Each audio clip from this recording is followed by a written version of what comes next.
Teacher संघ के लोगों से बात करने के बाद उत्तर प्रदेश सरकार ने ऑनलाइन अटेंडेंस को कंपलसरी करने के फैसले को अगले आदेश तक स्थगित कर दिया।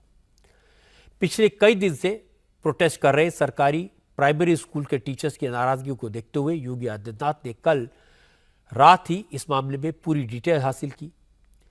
प्राइमरी एजुकेशन डिपार्टमेंट ने अचानक ऑनलाइन अटेंडेंस क्यों लागू किया, इसके बारे में पूछा और अफसरों को हिदायत दी कि अचानक इस तरह का एक तरफा फैसला ठीक नहीं होता।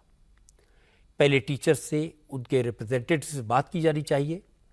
इसका असर तुरंत दिखाई दिया। आज उत्तर प्रदेश के मुख्य सचिव मनोज कुमार सिंह ने प्राइमरी शिक्षक संघ के नेताओं को मिलने के लिए बुलाया, उनकी बात सुनी और फैसला किया कि टीचर्स की जो बुनियादी समस्याएं हैं उन पर विचार के लिए एक एक्सपर्ट कमेटी का गठन किया जाएगा। कमेटी सभी जिलों में सरकारी टीचर से बात करेगी, उनकी परेशानियों को समझने की कोशिश करेगी। सबकी बात सुनने के बाद, सबकी राय जानने के बाद ही ऑनलाइन अटेंडेंस पर कोई फाइनल फैसला किया जाएगा।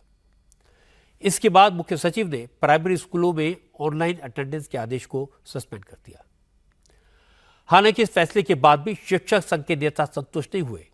बैठक के बाद टीचर संघ के नेताओं ने कहा, सिर्फ ऑनलाइन अटेंडेंस के आदेश को रद्द करने से काम नहीं चलेगा, सरकार को टीचर्स की दूसरी प्रॉब्लम भी सुलझानी चाहिए।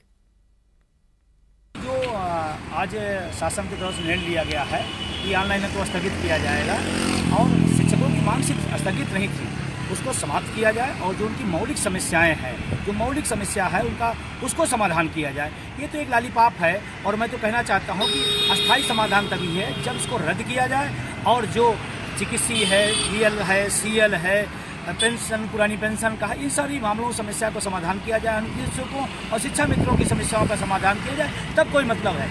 जो हमारा कार्यक्रम पहले से निश्चित है, 29 तारीख को विधानसभा का घेराव होगा और जो संयुक्त कार्य समिति इसकी कमेटी गठित की गई है उससे भी संयुक्त मोर्चा संतुष्ट नहीं है, क्योंकि शिक्षकों की समस्याएं हैं और शिक्षक प्रतिनिधि को इसमें शामिल नहीं किया गया है।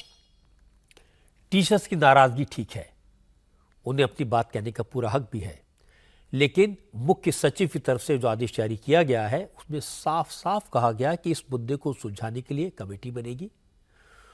इस कमेटी में टीचर संघ के लोग भी होंगे। इसके अलावा कमेटी सिर्फ ऑनलाइन अटेंडेंस ही नहीं, सरकारी शिक्षकों की दूसरी सभी समस्याओं को भी समझेगी, उनकी बात सुनेगी और उनके समाधान के रास्ते सरकार को सुझाएगी और सरकार इस कमेटी की रिपोर्ट के हिसाब से आगे का फैसला करेगी।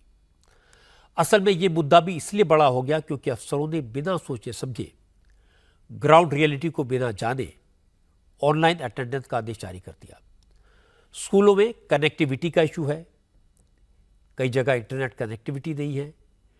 टीचर्स की पढ़ाने के अलावा दूसरे कामों में भी ड्यूटी लगती है।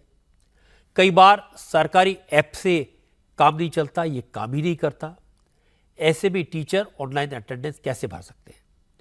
योगी के दखल के बाद जैसे ही चीफ सेक्रेटरी ने टीचर संघ के नेताओं से बात की तो ग्राउंड रियलिटी समझ आ गई और मामला सॉर्ट आउट हो गया। कुल मिलाकर मुद्दा डायरेक्ट कम्युनिकेशन का है। सरकार और जनता के बीच अफसर ब्रिज का काम करते हैं। अगर अफसर अपनी जिम्मेदारी नहीं निभाते तभी इस तरह की प्रॉब्लम सामने आ जाती है। इसीलिए अब योगी ने अफसरों पर सख्ती की है